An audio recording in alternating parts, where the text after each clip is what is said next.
오늘도 하나님의 은혜가 저와 여러분에게 함께하기를 기원합니다. 계속해서 예레미야는 남유다에 내리신 하나님의 진노를 이야기합니다. 11절에 여호와께서 그의 분을 내시며 그의 맹렬한 진노를 쏟으시며 시온의 불을 지르사 그 터를 사르셨도다.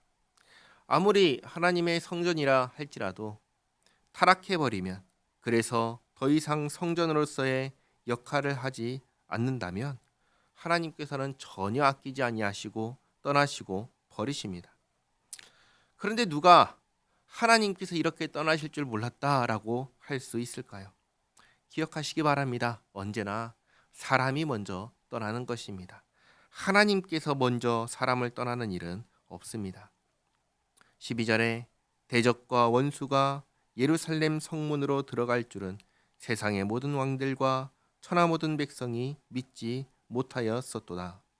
사람들이 이럴 줄 몰랐다고 말합니다. 그러나 왜 이런 일이 일어나는가?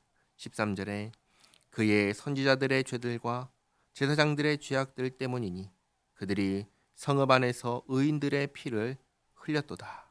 이렇게 사람이 먼저 하나님 앞에 범죄했기 때문입니다. 그런데 이 범죄도 누가 범죄했습니까? 선지자들과 제사장들입니다. 이들은 사실 하나님께서 임명하신 기름 부음을 받은 자들입니다. 누구보다 하나님 편에 서서 살아야 하는 사람들입니다. 그런데 오히려 그들이 어떻게 범죄했습니까? 하나님 편에 서 있는 사람들을, 의인들을 박해하고 죽였습니다. 우리는 예레미야서를 통해서 이 모든 내용을 확인했습니다. 누가 예레미야를 대적했습니까? 선지자들이 대적했고 제사장들이 대적했습니다. 그야말로 앞장서서 하나님을 배신한 사람들이 바로 이 사람들입니다. 이것이 이들이 범한 죄입니다. 그랬기에 하나님께서 성전을 떠나시고 버리셨습니다. 그러면 이제 죄인들은 어떻게 되었냐면 14절에 그들이 거리거리에서 맹인같이 방황하며 그들의 옷들이 피에 더러워졌으므로 그들이 만질 수 없도다. 사실 제사장의 옷은 하나님께서 하나님을 섬길 때 사용하도록 거룩하게 구별하셨습니다. 그러나 이들은 이제 범죄한 죄인입니다. 부정한 자들입니다. 이전에 입었던 옷이 더 이상 입을 수가 없는 옷이 된 것입니다. 그리고 15절에 사람들이 그들에게 외쳐 이르기를 저리 가라 부정하다, 저리 가라 저리 가라, 만지지 말라 하였으며 그들이 도망하여 방황할 때 이방인들이 말하기를 그들이 다시는 여기서 살지 못하리라 하였도다.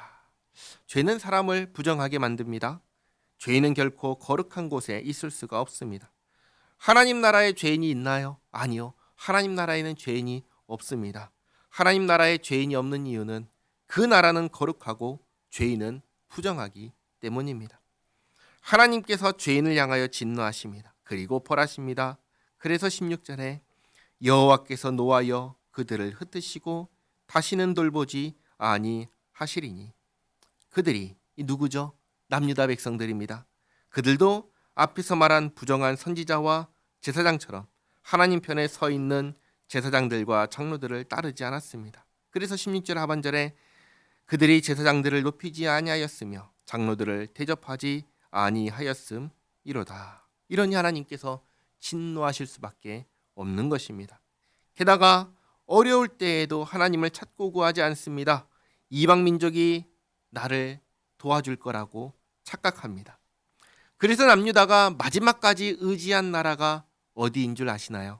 바로 애굽입니다. 이집트입니다. 17절에 우리가 헛되이 도움을 바람으로 우리의 눈이 상하며 우리를 구원하지 못할 나라를 바라보고 바라보았도다. 이렇게 이집트를 의지했지만 오히려 그들은 남유다를 지배하려 하였습니다. 그래서 18절에 그들이 우리의 걸음을 엿보니 우리가 거리마다 다 다닐 수 없으며 우리의 끝이 가깝고 우리의 날들이 다하였으며 우리의 종말이 이르렀도다. 그리고 마지막 날에 바벨론이 남유다를 침공합니다. 19절에 우리를 뒤쫓는 자들이 하늘의 독수리들보다 빠르며 산 꼭대기까지도 뒤쫓으며 광야에서도 우리를 잡으려고 매복하였도다. 우리의 콧김 곧 여호와께서 기름 부으신 자가 이 누구냐면 남유다의 마지막 왕 시드기야입니다. 이 시드기야가 그들의 함정에 빠졌으며 우리가 그를 가리키며 전해 이르기를 우리가 그의 그늘 아래에서 이방인들 중에 살겠다 하던 자로다. 남유다 백성들은 이 시드기야 왕을 따라서 애굽을 의지하면 이방인의 도움으로 그들과 함께 안전하게 살 거라고 생각했습니다. 어리석은 생각인 것이죠. 우리의 생명이 하나님께 있다는 것을 완전히 무시한 겁니다. 하나님 의지하지 않고 오히려 하나님 말씀 듣지 않고 거역한 대가는 이 애가 전체에서 이야기하듯이 비참한 멸망뿐입니다. 그런데 21절에서 완전히 다른 이야기를 갑자기 합니다. 우스 땅에 사는 딸 에도마 즐거워하며 기뻐하라. 지금 남유다가 멸망하고 있는데 갑자기 에돔을 말씀하십니다. 왜 에돔 보고 갑자기 기뻐하고 즐거워하라고 하시는 걸까요? 이게 사실은 반어법입니다. 오바댜 1장을 보면은 에돔은 어떤 나라냐면 남유다의 형제임에도 불구하고 남유다를 괴롭혔을 뿐만 아니라 남유다의 멸망을 보고 기뻐한 나라가 에돔입니다. 그렇게 하시는 말씀입니다. 남유다의 멸망을 보고 기뻐한 것처럼 너희 자신의 멸망을 보고도 기뻐하라고 말씀하신 겁니다.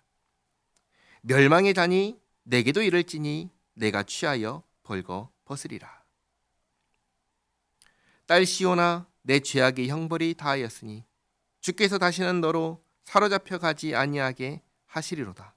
딸 에도마 주께서 내 죄악을 벌하시며 내 허물을 드러내시리로다. 아멘. 이 예가는 에돔의 멸망과 남유다의 멸망으로 끝나지 않습니다. 에돔은 벌받을 것입니다. 그리고 남유다는 형벌이 끝나면 이제 회복될 것입니다. 예레미야가 이것을 어떻게 할까요? 하나님께서 약속하셨기 때문입니다. 70년 후에 남유다 백성들이 자신들의 죄를 깨닫고 회개하며 하나님의 얼굴을 구할 그때에 하나님께서 고향 땅 예루살렘으로 돌아오게 하시고 성전을 다시 짓게 하시고 회복하게 하겠다 약속하셨습니다. 그러니 이 슬픈 노래의 끝은 절망이 아니라 소망이 담겨 있습니다. 우리의 죄악을 자백하며 그러나 버리지 않고 긍휼히 여기시며 자비를 베푸시는 하나님을 향한 소망이 담겨 있습니다. 누가 우리를 살게 합니까? 하나님께서 우리를 살게 하십니다. 어떻게 살아야 합니까? 어떻게 살아야 잘 사는 겁니까? 하나님께서 원하시는 대로 하나님의 뜻대로 하나님의 말씀대로 사는 게 잘 사는 것입니다. 이것을 항상 기억하며 하나님의 자녀로 예수 믿는 사람으로 살아가는 우리 모두가 되기를 바랍니다. 기도하겠습니다. 하나님 감사합니다. 저희의 현실의 어려움과 유혹 앞에서 어리석은 선택을 하지 않게 지켜 주시옵소서. 저희의 생명과 소망이 하나님께 있다는 사실을 잊지 않게 하옵소서. 언제나 저희의 하나님만을 의지하며 주의 뜻을 따라 살아가는 저희 모두가 되게 하옵소서. 예수님의 이름으로 기도하옵나이다. 아멘.